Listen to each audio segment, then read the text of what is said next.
خواجہ غریب نواز جب نئے نئے آئے نا اجمیر شریف میں تو خیمہ لگایا ہوا تھا خواجہ غریب نواز نے. خیمے میں خواجہ غریب نواز عصر سے لے کر مغرب کے وقت تک روتے رہتے تھے. ایک نوجوان اجمیر سے باہر گیا ہوا تھا پڑھنے کے لیے, کچھ عرصے کے بعد واپس آیا اور اس خیمے کے قریب سے گزر ہوا اور گزرا تو رونے کی آواز آئی. فوراً دیکھتا ہے کہ خواجہ غریب نواز رو رہے ہیں, ابھی غیر مسلم ہے, اسلام قبول نہیں کیا. فوراً گھر جاتا ہے, ماں سے پوچھتا ہے, ماں یہ مسلمانوں کا گرو کیوں روتا ہے, مسلمانوں کا بابا کیوں روتا ہے؟ میں ہر روز گزرتا ہوں, عصر سے مغرب کے مابین جو وقت ہے یہ روتا ہے. ماں نے کہا جاؤ اس سے پوچھ لو کیوں روتا ہے. وہ نوجوان خواجہ غریب نواز کے خیمے کے اندر آیا, کہا بابا میں ہر روز یہاں سے گزرتا ہوں, آپ کے رونے کی آواز آتی ہے, بتائیے آپ کیوں روتے ہیں؟ کہا جاننا چاہتے ہو میں کیوں روتا ہوں؟ میں نے ایک مدت اپنے مرشد کے ساتھ گزاری ہے, مرشد کی خدمت میں گزاری ہے, مجھے اپنے پیر کی یاد رلاتی ہے, پیر کی یاد رلاتی ہے. میں عصر سے مغرب کے وقت تک اپنے مرشد کی یاد میں روتا رہتا ہوں. اس نوجوان نے کہا اچھا میں نے تو سنا تھا کہ انسان کو جب درد ہوتا ہے, تکلیف ہوتی ہے تو تکلیف انسان کو رلاتی ہے, آپ کو تو محبت ہے, یہ محبت میں بھی انسان کو رونا آتا ہے؟ کہا ہاں ہاں ہے نوجوان, انسان محبت میں بھی روتا ہے. کہا تو پھر مجھے بھی رونا ہے, میں بھی رونا چاہتا ہوں, مجھے بھی رونا سکھا دیجئے. کہا تو رونا چاہتا ہے؟ رونا چاہتا ہوں. کہا ٹھیک ہے, دو شرطیں ہیں, مسلمان ہو جا اور میرا مرید ہو جا. کہا میں ماں سے اجازت طلب کروں گا.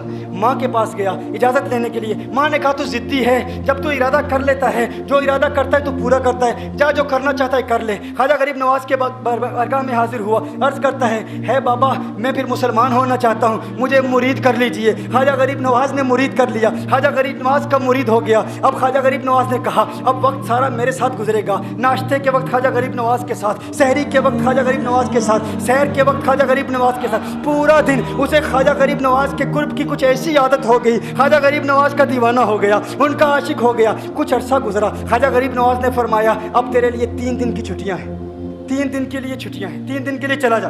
اس نے کہا مسئلہ ہی کوئی نہیں, ایشو ہی نہیں, پرابلم ہی نہیں, ٹھیک ہے 3 دن کے لیے چلا جاتا ہوں. اب جب 3 دن کے لیے گھر گیا, کہا 3 دن کے لیے تو اب مجھ سے ملاقات نہیں کر سکتا, مجھ سے ملنے کی اجازت نہیں ہے. اس نے کہا ٹھیک ہے نہیں ملوں گا. گھر گیا, پہلے دن جب گھر گیا یہ وہ نوجوان تھا جو 3 روٹیاں کھایا کرتا تھا, آج ایک لقمہ بھی نہیں کھا پایا, ایک لقمہ بھی نہیں کھا پایا. اسے کچھ ہو گیا, کہہ رہے مجھے کچھ ویکیوم سا محسوس ہو رہا ہے, کچھ دل میں کمی سی محسوس ہو رہی ہے. یوں وقت گزرتا گیا, رات کا وقت آیا, آنکھ نہ لگی, سو نہ پایا, مکان کی چھت پر چلا گیا. ماں نے دیکھا بیٹا چھت پر کیوں چلا گیا؟ ماں چھت پر جاتی ہے, بیٹے کیا ہوا؟ کہا پتہ نہیں ماں, پتہ نہیں ماں, میں تو فوراً سو جاتا تھا, آج نیند بھی نہیں آ رہی, آج کھانا بھی نہیں کھا پاتا. ماں تو چلی جا. ماں چلی جاتی ہے. یوں جب سحری کا وقت ہوتا ہے اس کی آنکھوں سے اشکوں کی برسات جاری ہوتی ہے, اس کی آنکھوں سے اشکوں کی برسات جاری ہوتی ہے. وہ رو رہا ہے, اس پر رکت تاری ہے. ماں آتی ہے, بیٹے کیا ہوا؟ کہا ماں مجھے پیار ہو گیا ہے, ماں مجھے محبت ہو گئی ہے, ماں مجھے عشق ہو گیا ہے.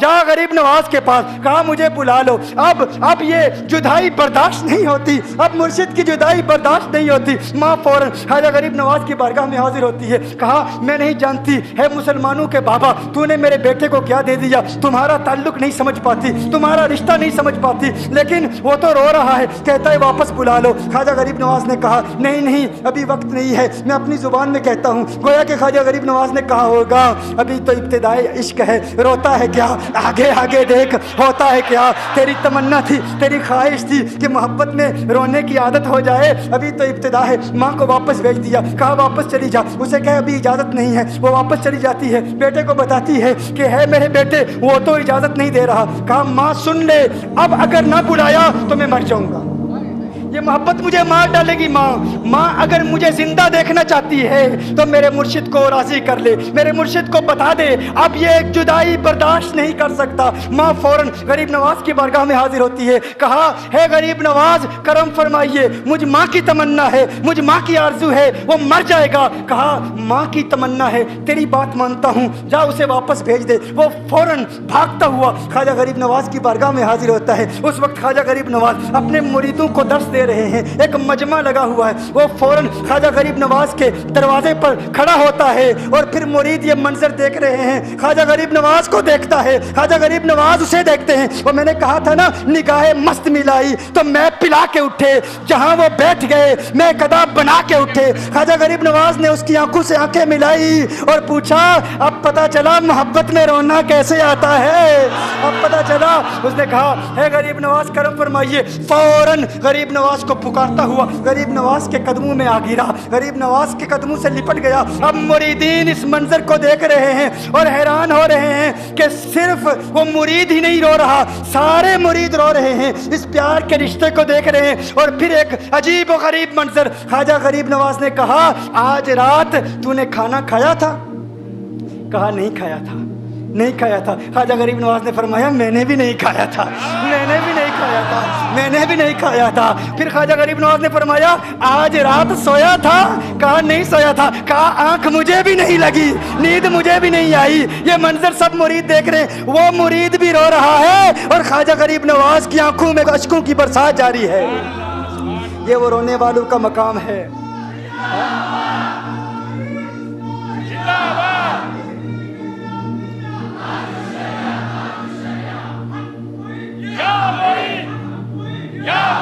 یہ ڈسکشن ہو رہی ہے پیر اور مرید کی، اور پھر یہ آنسو باتیں کر رہے ہیں۔ میری داستان حسرت وہ سنا سنا کے روئے، میری داستان حسرت وہ سنا سنا کے روئے، میرے آزمانے والے مجھے آزما کے روئے۔ کوئی ایسا اہل دل ہو کہ فسانہ محبت میں اسے سنا کے روؤں، وہ مجھے سنا کے روئے۔ میں اسے یہ رونے اور ہم رونے پہ آ جائیں تو دریا ہی بہا دیں۔